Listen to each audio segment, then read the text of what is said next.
go ahead and get started with our post-race media availabilities here at Pocono Raceway. We are now joined by part of our race-winning team, James Small, the crew chief for the number 19 Joe Gibbs Racing Toyota. If you have a question for James, please raise your hand. We'll get a mic to you. We'll start in the back with Zach and work our way around the ring. Zach Sterniolo, NASCAR.com. James, right in the back. Oh, yeah, there. Congratulations on this one. When understanding that you guys didn't get as much fuel in on that final stop as you hoped to come away with the victory, and that you guys seem to be able to trust each other to overcome that, what does that say about the unity of this 19 team and Chase's ability to be able to conserve despite that lack of fuel? Yeah, well, believe in everybody in this team. It's been a tough couple of years. Since 2023 we haven't won, and we've never lost belief, any of us. And just backing the engineers, on what they were telling me, and Drew and myself trying to work with Chase. And it's one thing, he's very open into listening and trying to put in place what we're trying to tell him. That's one great thing about him, and he did an excellent job just managing that. And I was shocked that we made it, to be honest. And we even had enough fuel to do a couple of burnouts and rolled in victory lane there, and it ran out. So, credit to everybody, all the engineers, everybody at TRD, and everyone behind that. And for clarification's sake, did he just leave the box? What happened? Yeah, he just left the box early. So, our play is we drop the car and wait on fuel. He told me he had a lot of RPM and he couldn't hear. And, we made the call, ready. As soon as he heard anything, he just went. So, when we rolled out there, if it went green, we were 9 laps short. And, it was going to be a mountain to climb. But thankfully, we've lost many races by things not going the right way for us. And thankfully, that caution, saved us and then put us in position that we could manage our fuel to the end. So, you've seen this happen before. It was the same thing with Denny in 2022 here when he won. Later taken away. But he did the same thing, and it worked out for them that day as well. So just so thankful and proud of everybody on the team. Before we continue, we're also now joined by Joe Gibbs, team owner of Joe Gibbs Racing. Coach, congratulations. Thank you there. We will continue on with questions now. Go ahead. Yeah. Mason Smith with the Pocono Record over here. Obviously, it's not the first rain delay that you and your team have dealt with, but how was it just trying to manage everybody's emotions and make sure you're still staying locked up for the race without getting too high or too low? Yeah, honestly, this was one of the cruisiest rain delays, not a stop-start. We hate those ones, and, honestly didn't really notice it that much. The sun came out like we thought. Track conditions were very, very similar to what we planned. So, just thankful all that rain came through and allowed us to get the full race in there. Okay, we'll go next to Dustin. Dustin Long, NBC Sports. James, as you referenced, it had been a while, and look, you've had speed, a lot of things have happened, type of thing. How do you get through that and not let that beat you down? Because you guys you've gone through some really tough experiences with some really good cars that didn't win for whatever reason. How did you get through that to get to today? It's been tough, I'm my harshest critic. I'm very, if something goes wrong and I thought I could have done something better, I let it eat me, and I try and make sure I learn from all those mistakes. And I'm just thankful to be surrounded by really, really good people. We know when we roll up to the track, if we can put a race together, and it was the same with Martin, if we can put a race together, we're capable of winning every race. And, there's been a little bit of a learning curve with Chase and just trying to understand all of that. But I feel like, last 5-6 weeks, we've been in that position. Speed has been incredible. And it's just finally today, we had a little bit of luck on our side, but we had that speed. We put ourselves in great track position. And, we showed what we are really capable of as a race team. And I know, and everybody else knows at JGR, that this is what we can do every week. And we're going to keep fighting all the way to the end, no matter what happens. Also, Chase has talked about just how big of a step this was going up to JGR from the SHR cars, and even a bigger step than maybe he anticipated. How have you tried to help, or what are the things that you can do in working with a new driver, but also trying to catch him up to maybe the level of the car that you guys have had? Yeah, it's been a lot of work. From where he came from, you know, there wasn't much accountability. You know, nobody was holding his feet to the fire. And, you know, that's probably been a big wake-up call for him, you know. You know, we expect a lot. We demand perfection. You know, that's the personalities on this race team. We're ready to go and, you know, we'll go and kill our grandma to win the race. So, you know, that's probably a little different from him. And he is a different personality type, especially to me and, you know, a couple of people on the team. So it's been a challenge, I won't lie.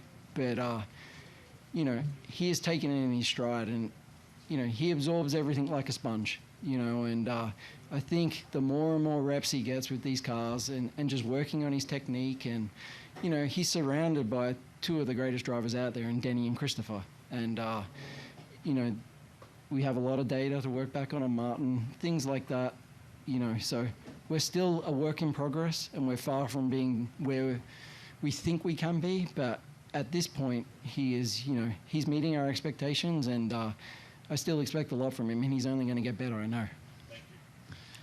We go to Dalton next and then Jordan. Hey, James. Dalton Hopkins, front stretch. In those final few laps when you're coaching Chase Briscoe as he's saving fuel, how surprised were you to see him actually pulling away from the 11? Not much, you know. One of Chase's great habits is to, you know, drive it in till he sees, you know, Jesus. And it's...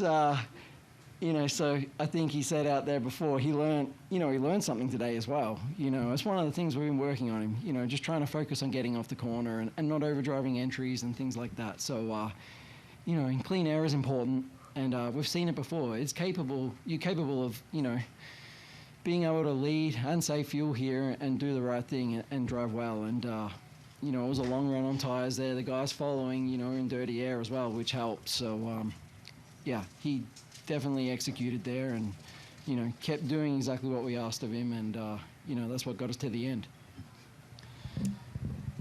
Go ahead, Jordan. Jordan Bianchi, The Athletic. A couple questions for both of you. First, James, this is your 9th career win. What does this compare to the other 8? Because watching you in victory lane, this seemed more, I don't want to say it's a relief, but this just seemed different. No, this is my best win, 100%. So this is my proudest moment for sure. It's been honestly the hardest win, you know. It's different. You know, I inherited a position with, you know, a championship winning driver, won a lot of races, and, you know, this has been a lot of work. And a lot of work by a lot of people and, you know, a lot of frustration but there's also been a lot of good times and a lot of letdown. And I'm just so proud of Chase. You know, he's done just an amazing job just trying to absorb it all. And he's never complained once. He's probably scared to complain to me, to be honest. But he has done a great job. And today showed that. And, yeah, just proud of him and everybody on the team. During this stretch, if you will, going back to New Hampshire in 2023, did you ever think, 1, you were never going to win a Cup Series race again, and 2, what, I hate to ask, but, you know, what your tenure as the crew chief for this team may be?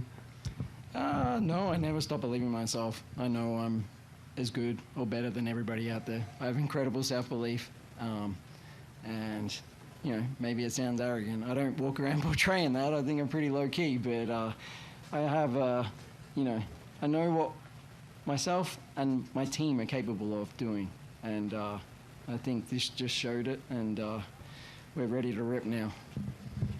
And Joe, what have you seen out of this 19 group over the last 2 years, and then what have you seen out of Chase and the pressure that he's been on since he joined the team?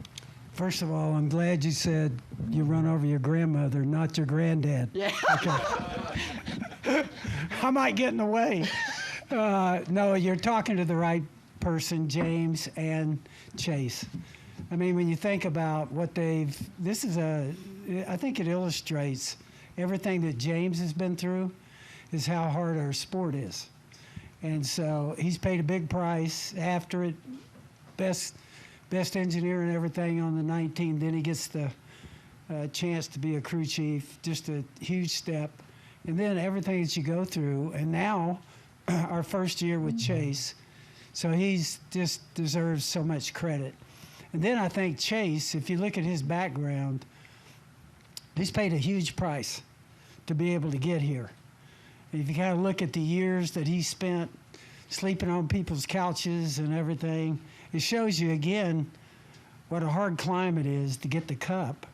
And so I think it's two great stories, two guys that deserve it, really appreciate it. And then the other thing I think about is Johnny Morris and JP, how much it means to the sponsor. Had both of them there they wanted to talk to James, and they wanted to talk to Chase. And so I think in our sport, the thing that I really appreciate is different than any other sport. You got to have a great sponsor partner, and they are partners. And so it just affects that so much. And to all of our people back there working at the race shop, it's just a huge deal. So I appreciate you guys. Thank you for questions for James, and you get Chase in here. He deserves it. We're going to go back to Zach real quick, and then we're going to go to Ryan. Zach Sterniel at NASCAR.com. Coach, I have one for you. This is about, I believe it's around the same time as last year's announcement, bringing Chase onto the JGR roster. You were keen, and you pursued Chase pretty significantly. Yep. How has this season proved you and this team right in? Yeah, I think, to be truthful, super speed. I mean, you're talking about 5 poles and 5 top 5s before today. And so they've been knocking at it. And normally when you do that in pro sports, you get the victory. But I just think for our whole team back there, when we make a decision for a driver, it's just a huge deal for us. We went through a lot. Tried to research every single thing that we could, and James and our crew chiefs are a part of it. And I think we came down to Chase was the guy, and he was being pursued by other people, so we went after him hard. Go ahead, Ryan. Hello, congratulations to you both, Ryan from Five Lug Racing. I have a question for both of you. Coach, I'll start with you. Joe, considering your success in both NASCAR and football, what lessons from your coaching career have you found most transferable to your role as a team owner in motorsports, especially when you add a new driver to your roster? Yeah, I think what we're dealing with in pro sports, what I love, it's constantly changing. Pro sports are. I said 30% a year in football and 30% a year in NASCAR. But the thing that doesn't change is human nature. And you win with people, and we got great people, and 2 of them took part today.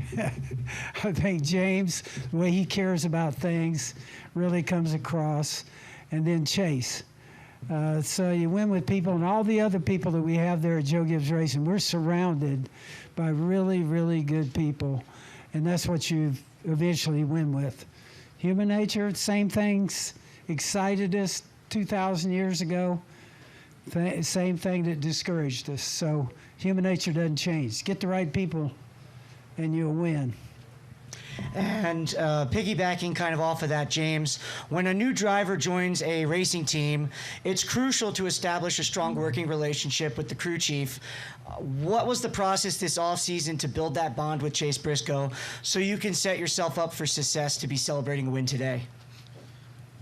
Honestly, it started last year, right after the announcement.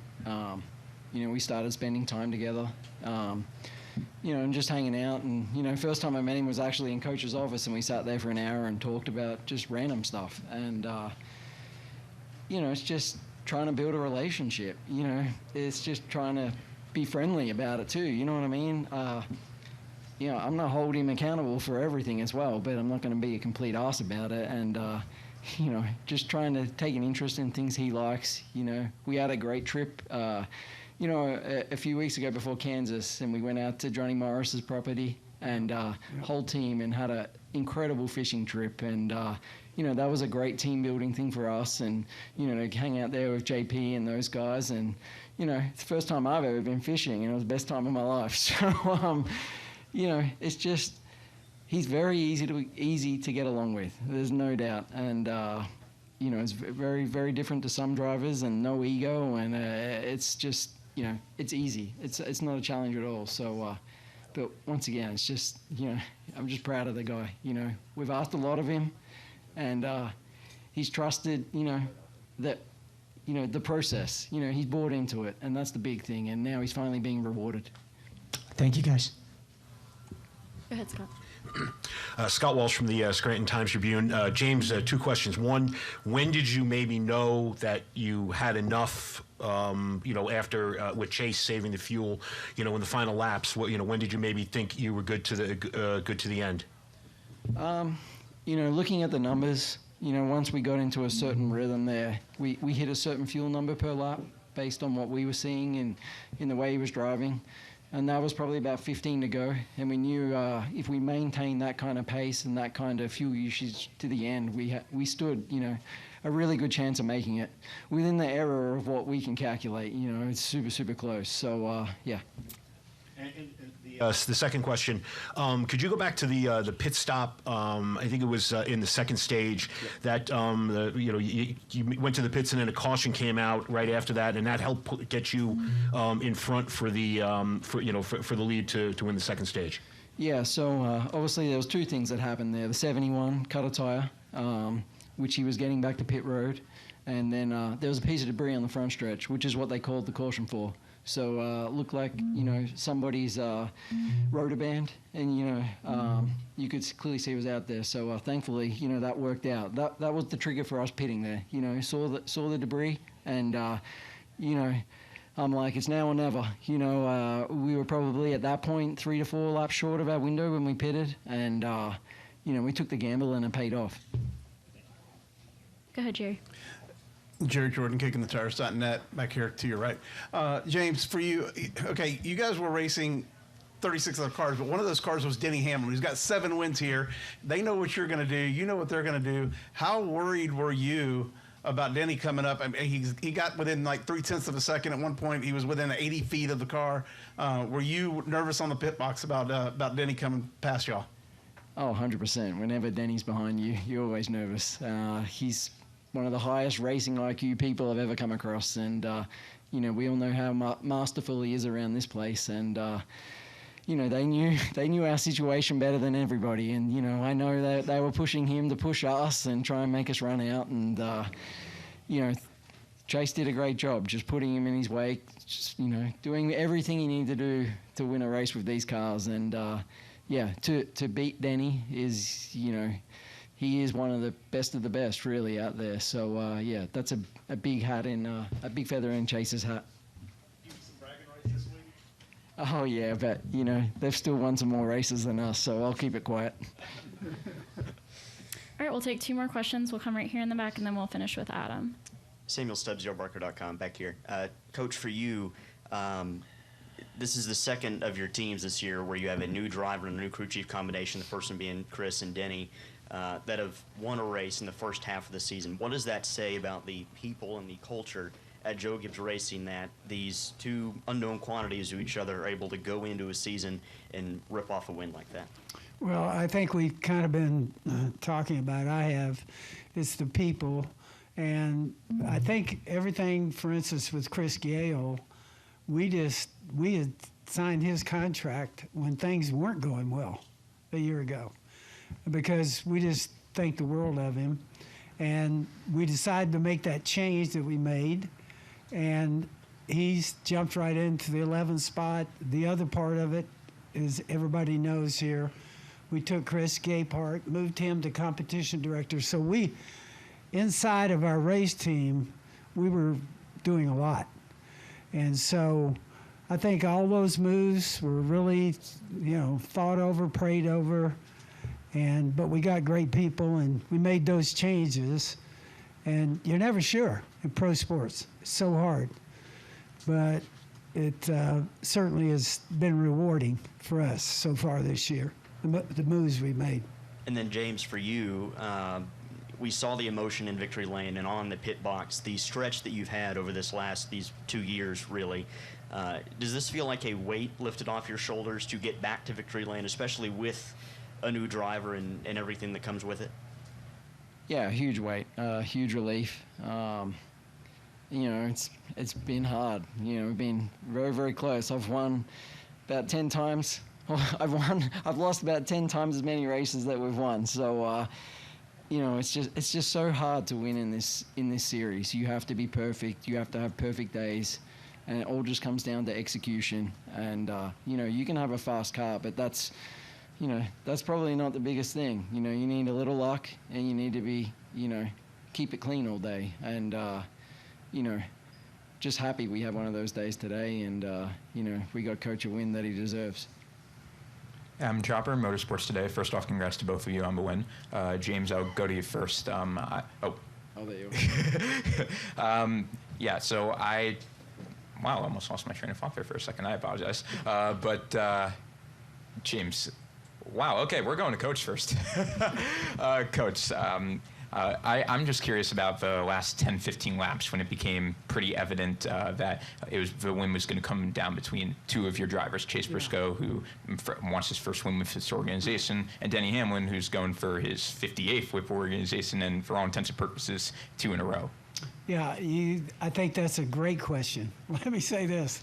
The most nervous I get when 2 of our cars are up front.